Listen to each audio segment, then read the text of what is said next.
Hello students. आज class +2 unit number 1 electrostatics के lecture number 49 में हमारा टॉपिक है मिसलेनियस प्रॉब्लम्स पार्ट 3।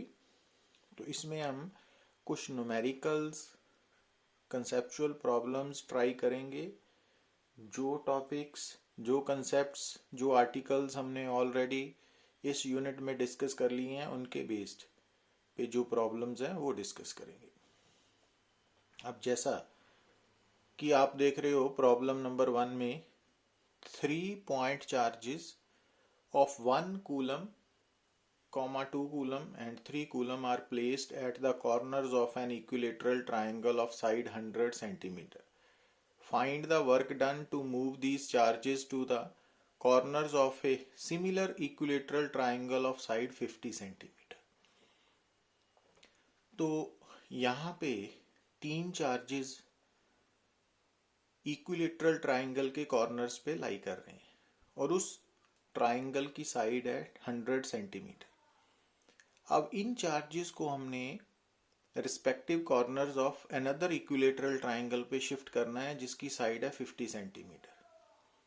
अब यहां पर आपने क्या नोट करना है कि जब आप बड़ी ट्राइंगल से छोटी ट्राइंगल पर चार्जेस को शिफ्ट करोगे तो जो सिस्टम की कॉन्फ़िगरेशन है वो चेंज होगी और यहाँ पे चार्जेस के बीच में जो फोर्स एक्ट कर रही है वो है इलेक्ट्रोस्टैटिक फोर्स, जो कि बेसिकली कंजर्वेटिव फोर्स है। तो इट मींस यहाँ पे जो वर्क डन कैलकुलेट करना है वो अगेंस्ट द कंजर्वेटिव फोर्स करना है। तो उसके लिए हम ये फार्मूला अप्लाई करेंगे कि work done against conservative force is equal to change in potential energy of the system. तो उसके लिए हम क्या करेंगे कि ये हमारी इक्विलेटरल ट्राइंगल है जिसकी ईस्ट साइड L है और L 1 मीटर गिवन है। तो हम ये सिस्टम ऑफ 3 चार्जेस की इनिशियल पोटेंशियल एनर्जी कैलकुलेट करेंगे। तो उसके लिए जैसा हमने पहले बताया कि Q1 की पहले Q2 के साथ पेयरिंग करके पोटेंशियल एनर्जी ये लिख ली, फिर Q1 की Q3 के साथ पेयरिंग करके ये पोटेंशियल एनर्जी आ गई और फिर Q2 की Q1 के साथ ऑलरेडी पेयरिंग हो चुकी है, Q2 की Q3 के साथ की ये आ गया। अब Q3 की Q1 के साथ और Q3 की Q2 के साथ पेयरिंग हो चुकी है तो वो रिपीट नहीं करना। तो यहाँ से इनिशियल पोटेंशियल एनर्जी आ गई। अब इसी तरह जब ये चार्जेस को हमने equilateral triangle of smaller side, तो L डैश साइड है ना, L डैश की वैल्यू 50 सेंटीमीटर हाफ मीटर है। तो अब फाइनल रेड कलर की जो कॉन्फ़िगरेशन है उसकी हमने फाइनल पोटेंशियल एनर्जी निकाल लेनी है। तो अब work done against conservative force क्या है, delta U, change in potential energy. तो यू एफ माइनस यू आई, तो वो आंसर आ जाएगा। अब a point charge q moves from point P to point S along the path PQRS in a uniform electric field E vector along positive direction of x-axis. Calculate the work done in this process when the coordinates of P, Q, R and S are these one. अब यहाँ पे समझने वाली बात ये है कि जो इलेक्ट्रिक फील्ड है वो कंजर्वेटिव इलेक्ट्रिक फील्ड है। तो कंजर्वेटिव इलेक्ट्रिक फील्ड में जो वर्क डन है वो इंडिपेंडेंट ऑफ पाथ है, वो सिंपली डिपेंड करेगा इनिशियल एंड फाइनल पोजीशंस पे। अब इस पाथ PQRS पाथ की जो इनिशियल पोजीशन है वो P है और फाइनल S है। तो यहाँ से हम डिस्प्लेसमेंट निकाल लेंगे। फाइनल पोजीशन कोऑर्डिनेट्स को हमने पोजीशन वेक्टर में कन्वर्ट किया माइनस इनिशियल पोजीशन कोऑर्डिनेट्स को इनिशियल पोजीशन वेक्टर में। तो डिस्प्लेसमेंट आ गई final position vector minus initial, तो डेल्टा आर दिस वन। अब इलेक्ट्रिक फील्ड का मैग्नीट्यूड ई है और डायरेक्शन पॉजिटिव एक्स एक्सिस है तो आई कैप, तो फोर्स क्यू ई। तो अब डॉट प्रोडक्ट ले लेंगे हम। तो जब डॉट प्रोडक्ट लोगे तो ये आंसर आ जाएगा, रिक्वायर्ड आंसर।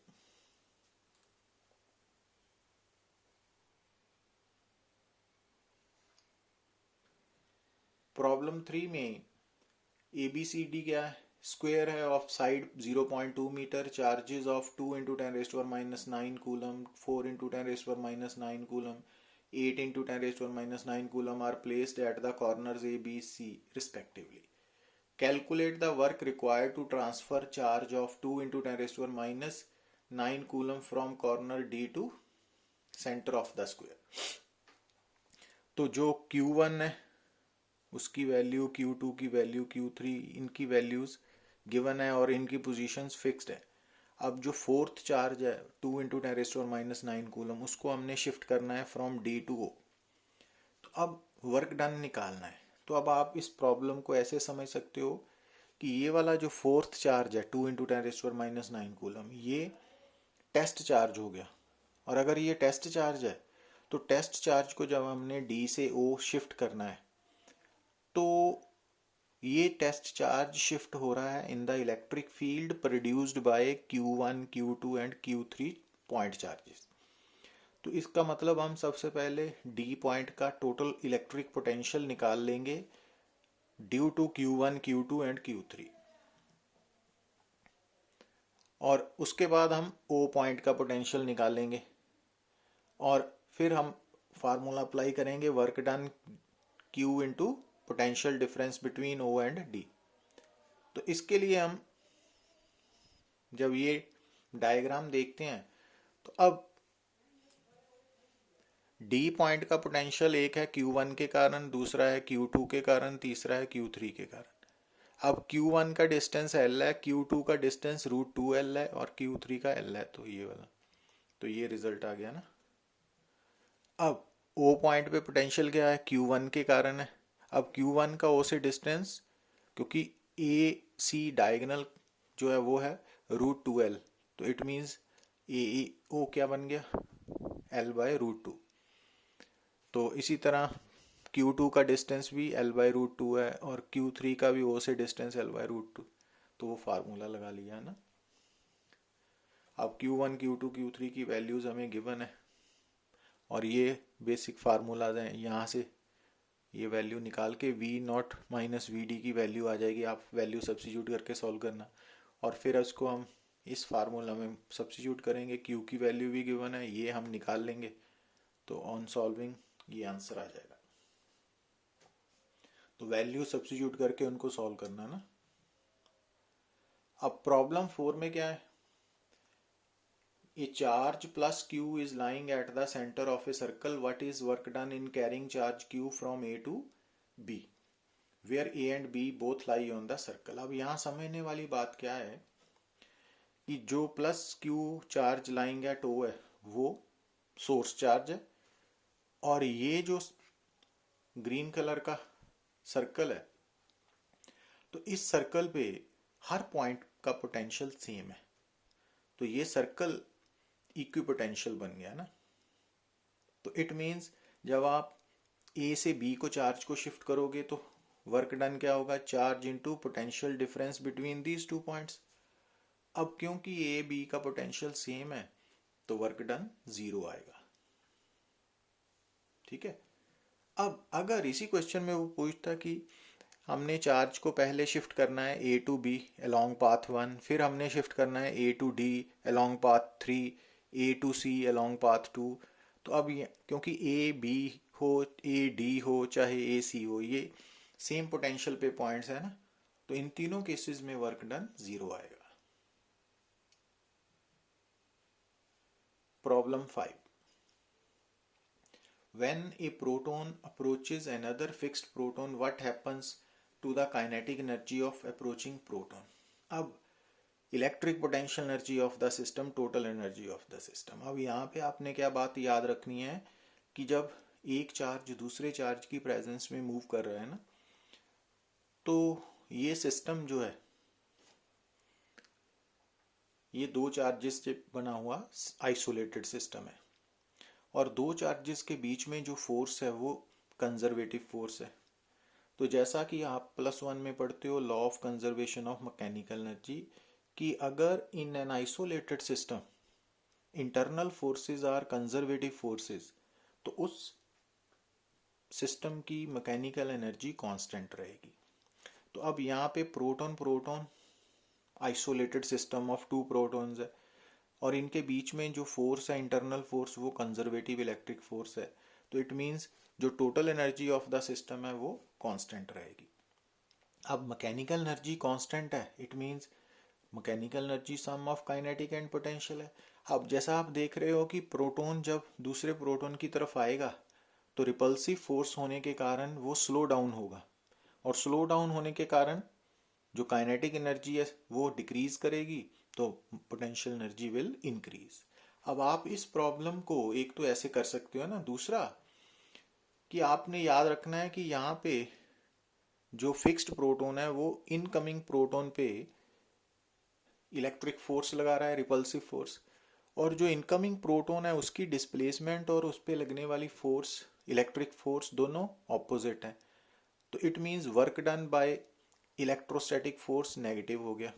अब work done by electrostatic force conservative force है, वो माइनस डेल्टा यू है, you I minus U F. अगर आप you I minus U F negative है तो पोटेंशियल एनर्जी क्या होगी कि यू आई कम है यू एफ ज़्यादा है, तो पोटेंशियल एनर्जी बढ़ रही है, तो काइनेटिक एनर्जी को डिक्रीज होना पड़ेगा। क्यों? क्योंकि टोटल मैकेनिकल एनर्जी कांस्टेंट है in an isolated system where internal force is conservative. अब do electrons tend to go to regions of high potential और लो पोटेंशियल?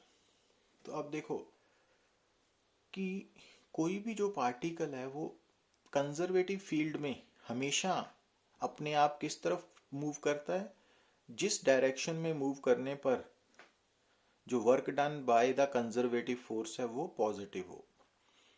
अब जैसे अगर आप इस कंसेप्ट को समझना चाहते हो तो हम कोई भी जो ऑब्जेक्ट है, कोई भी बॉडी है, उसको सर्टेन हाइट से जब आप रिलीज करते हो तो वो बॉडी वर्टिकली डाउनवर्ड मूव करती है ना अपने आप। तो एक्चुअली वो बॉडी ग्रेविटेशनल फील्ड में, gravitational force conservative force, gravitational field conservative field है, तो उसमें जो नीचे की तरफ मूव करेगी, क्यों करेगी? क्योंकि नीचे की तरफ मूव करने पर जो work done by gravitational force है वो पॉजिटिव है ना। तो आप ऐसे बात याद रख सकते हो कि किसी भी कंजर्वेटिव फील्ड में कोई भी particle under the effect of conservative force किस डायरेक्शन में मूव करता है, जिस डायरेक्शन में मूव करने पर work done by the conservative force positive हो। ठीक है, अब ये बेसिक कंसेप्ट है। अब आप इलेक्ट्रॉन देख रहे हो कि इलेक्ट्रॉन जो है वो मूव किधर को मूव करेगा, हाई पोटेंशियल की तरफ या लो की तरफ, है ना।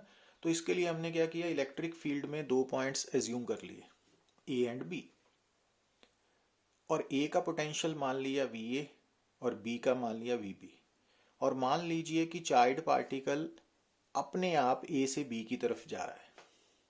ठीक है, अब work done by conservative force क्या होगी? अगर दो पॉइंट्स के बीच में चार्ज मूव कर रहा है तो work done by conservative force क्या होगा? Minus Q into V B minus V A.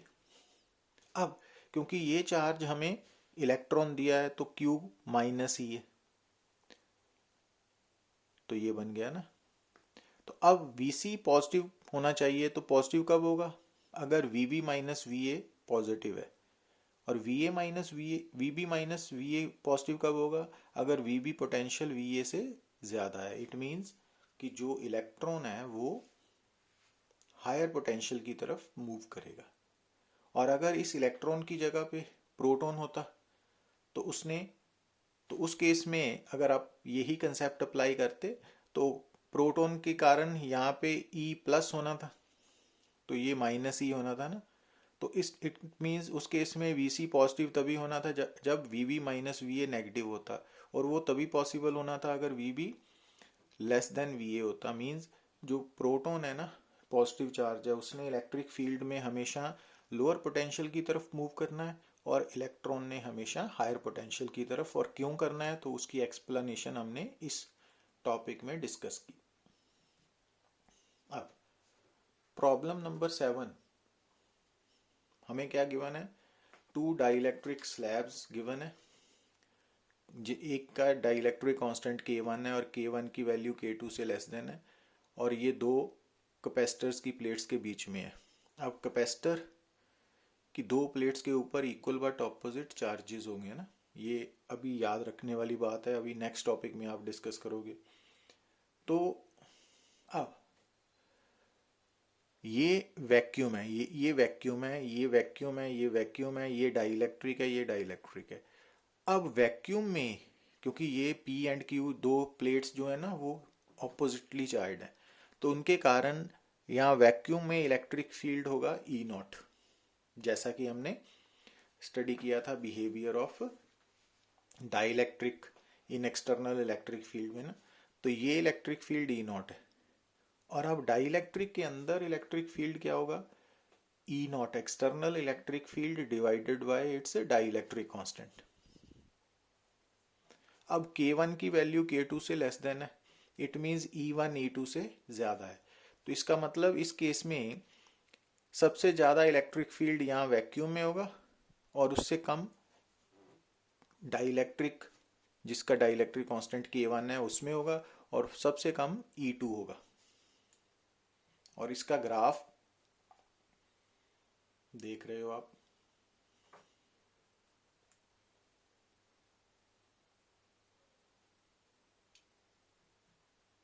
अब प्रॉब्लम 8 में हमें गिवन है two conducting spheres of radii R1 and R2 with R1 greater than R2 if the two are at the same potential। अब दोनों का potential same है, तो larger sphere has more charge than the smaller sphere state whether the charge density of smaller sphere is more और less. तो अब एक तो हमने जैसे पिछले लेक्चर में डिस्कस किया था behaviour of conductor in an external electric field, तो उसमें बोला था कि जो चार्ज कंडक्टर है ना वो बेसिकली इक्विपोटेंशियल बॉडी है ना, और उसके सरफेस पे जिसका जहाँ पे रेडियस ऑफ कर्वेचर कम है वहाँ पे सरफेस चार्ज डेंसिटी ज़्यादा होगी, है ना। तो वही कंसेप्ट यहाँ भी आप अप्लाई करोगे तो रिजल्ट सेम ही आएगा। तो क्योंकि ये जो स्फीयर है ये स्मॉलर रेडियस का है और ये लार्जर रेडियस का है और दोनों का पोटेंशियल सेम है, तो इट मीन्स दोनों को इक्विपोटेंशियल बॉडीज हैं। तो इट मीन्स सिग्मा कहाँ ज़्यादा होगा, जिसका रेडियस कम है। मीन्स जो ये स्फीयर है इसमें रेडियस ऑफ कर्वेचर कम है, तो सिग्मा सरफेस चार्ज डेंसिटी ज़्यादा होगी। तो ये रिजल्ट आप एज सच भी नोट कर सकते हो, और इसकी एक्सप्लेनेशन भी आप, क्योंकि सरफेस चार्ज डेंसिटी का कंसर्न टोटल चार्ज के साथ क्या है, चार्ज ओवर सरफेस एरिया है ना। तो ये पोटेंशियल निकालने का फार्मूला है। अब Q1 Q2 की जगह पे हमने sigma sigma 2 in terms of substitute किया ना, तो ये रिजल्ट सेम आ रहा है।